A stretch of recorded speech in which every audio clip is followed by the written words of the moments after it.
اسم من سکينه حسني است، باشنده هلمند. پوهنتون پست استاد هستم فعلا در دپارتمان کامپیوتر ساینس، مضامین پروگرامینگ و همچنان در پالایش دیگه مضامین است که تدریس میکنم. رشته من از انفارمیشن تکنولوژی فارغ شدم، لیسانس هستم. تحصیلات ابتدایی و لیسه را در لشکرگاه خواندیم. اول سی اوت کوي منځه بیا چې شادوي مشکل ده درایبل یوازینۍ نه دي چې سمي ار درایبل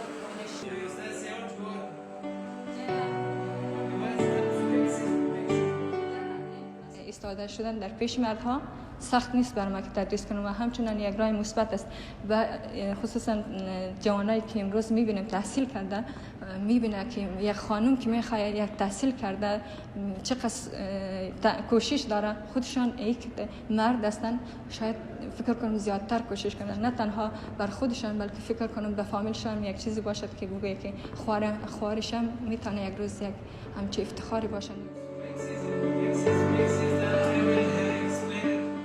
ما در خدمت وطن خود هستم و جوانای وطن خود که میتونم در خدمتش باشم، چی از طریق تدریس باشد یا چی پروگرام های دیگه باشد، ما در خدمت است خواندیم.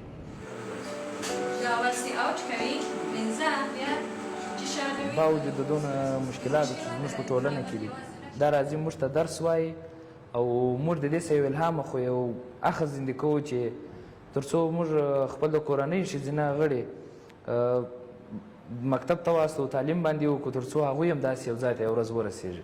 زموږ په پښتنو کې دا یو ډېر ناوړ عمل دی چې خپل ښځینه نه پرېږدي دې ته چې تعلیم وکړي او داسې یو ځای ته ورسېږي. د ښځینهو تعلیم خو ډېر مهم دی په دې خاطر چې موږ ښځینه په هره څانګه هره برخه کې اړتیا لرو.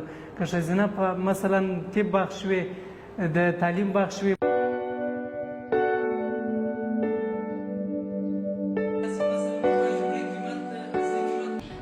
جامعه سنتی ما که مثلا برای خانم‌ها آسان است یعنی که تعلیم کنه یا درس بخونه، قطعاً که خصوصا در محیط هلمند از زمین دوران مکتب که من یاد میاد خیلی مثلا جامعه است که مثلا فامیل شاید اجازه بده، جامعه است که تاثیر میکنه سر فامیل هم اجازه نمیده و آسان هم نیست. بازم به مرور زمان خوبتر شده رفته، مثلا مثل وقتای اول که دخترها یا خانم‌ها اجازه نداشت تعلیم کنه فعلا بهتر شده. مثلا من میدیدم نه تنها ما فامیل ما یعنی پدر ما شاید ما موانع یعنی مشکلات سر راه ما بوده ولی این نبوده که ما پدر ما خودش نخواسته بلکه جامعه نخواسته. مثلا از جامعه کسی نرفته یا مکتب نبوده که مثلا پدر بگه یا امروز نرو، یا مثلا روزایی که انفجار شده از خاطر یک انفجار ما یک هفته شاید مکتب نرفته باشیم.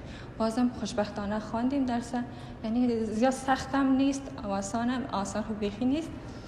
بازم خوب است یعنی اقدام میکنه خانم‌ها خودشان جرأت کنه برای درس بخونه خوبتر میشه.